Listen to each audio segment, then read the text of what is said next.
লাউ শাক চচ্চড়ি আর আলু পটল পনিরের ডালনা। মঙ্গলবারের নিরামিষ লাঞ্চের থালিতে ছিল। তো আজকের এই নিরামিষ রেসিপি দুটো আপনাদের সাথে চলুন শেয়ার করে নিই। সকালবেলায় চলে এসেছি রান্নাঘরে, আর এই যে বাজার নিয়েও চলে এসেছে।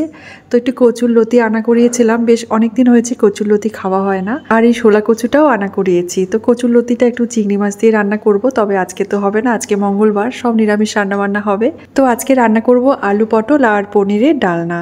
সেই কারণে পটল নিয়ে নিয়েছি কয়েকটা, আর লাউ শাক চচ্চড়ি করব। তো ফ্রিজে একটু সবজি ছিল, ঝিঙে, তারপরে গাজর, অল্প অল্প করে সব কিছু ছিল, মূলো, বেগুন, এই সমস্ত কিছু কেটে নিয়েছি ছোটো ছোটো করে। আর কড়াইতে সাদা তেলটা গরম করে কালো জিরে, শুকনো লঙ্কা আর কাঁচা লঙ্কা দিয়ে দিয়েছি ফোড়ন। তারপরে কেটে রাখা সবজি, লাউ শাক, লাউ ডাঁটা সব কিছু একসাথেই দিয়ে দিলাম। ভালো করে নেড়েচেড়ে নিয়ে দিয়ে দিচ্ছি স্বাদ মতো নুন আর হলুদ। ব্যাস, আর কোনো মশলাই লাগবে না এই রান্নাটা করতে। ভালো করে নেড়েচেড়ে নিয়ে ঢেকে রাখবো, আর ঢেকে রেখে যখন সবজিগুলো সেদ্ধ হয়ে যাবে তখন আমি নামিয়ে ফেলবো।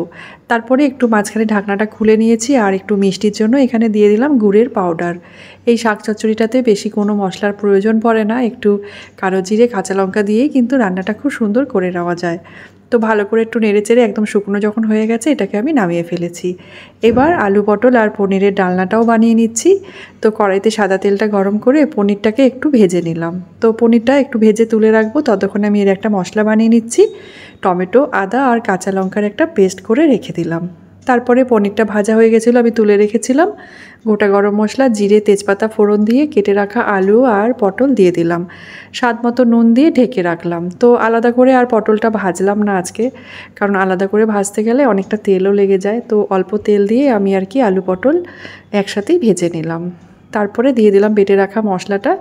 মশলাটা দেওয়ার পরে বেশ ভালো করে আগে টমেটোটাকে ভেজে নেব, না হলে টমেটোর কাঁচা গন্ধটা গ্রেভিতে থাকলে খেতে ভালো লাগে না। তো প্রথমে কাঁচা মশলাগুলো খুব ভালো করে ভেজে নিয়েছিলাম, তারপরে গুঁড়ো মশলাগুলো দিয়ে দিয়েছি এক এক করে।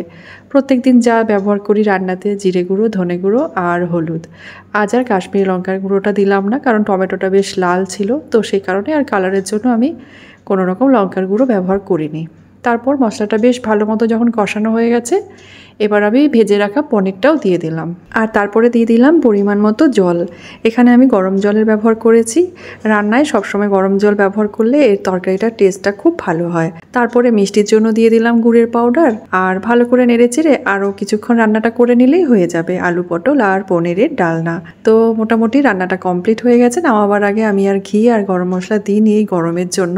ব্যাস, দুপুরে রান্নাবান্না সব কমপ্লিট করে ফেলেছি। রান্নাঘর পরিষ্কার করে এবারে লাঞ্চটাকেও সার্ভ করে নিচ্ছি। ভীষণ গরম পড়েছে, এই গরমে বেশিক্ষণ রান্নাঘরে একেবারেই থাকতে ইচ্ছে করছে না। তো সেই কারণে যত তাড়াতাড়ি সম্ভব রান্নাবান্না করে নিয়ে লাঞ্চটাকে সেরে নেব, আর তারপরে রেস্ট করব।